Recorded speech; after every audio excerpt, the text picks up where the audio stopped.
remember a couple of years ago, probably 4 or 5 years ago, Rick was saying to me, I think I might go into astronomy. And boys being boys down the pub, you know, they just say, yeah, okay, yeah, of course you are, mate.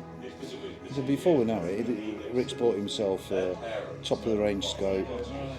He's wired it all up, it's in his back garden, and all of a sudden he's producing these images. One of the first images he produced that I've still got hanging on the wall was a Christmas gift from Rick, and it's I can't remember what it is. Is it a one of one, or is it still a prototype?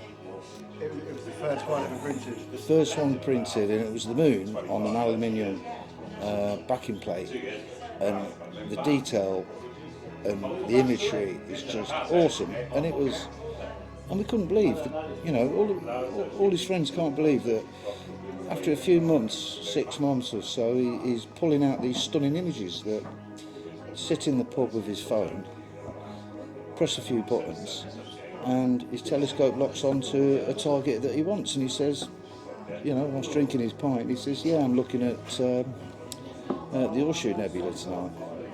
His expertise with technology and a lot of things that are out of our scope, we trust. And we trust him, Rick. I trust him implicitly. And I think that this plan and idea of him then saying, again, down the pub, you know, I think I might do an observatory. Okay, yeah, whereabouts, Rick? Yeah, Bulgaria. Should we go? Do you fancy holiday? So we're on holiday.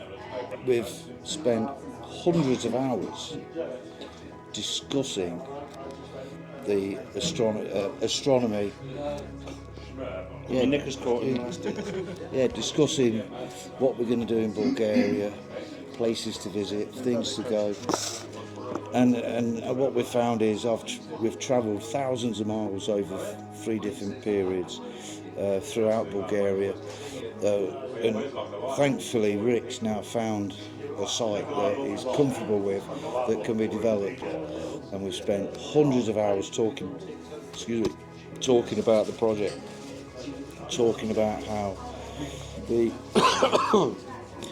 how we're going to set up the infrastructure, how it's going to work. And we've asked Rick every question under the sun, and Rick will have an answer to anything about it. Everything's covered.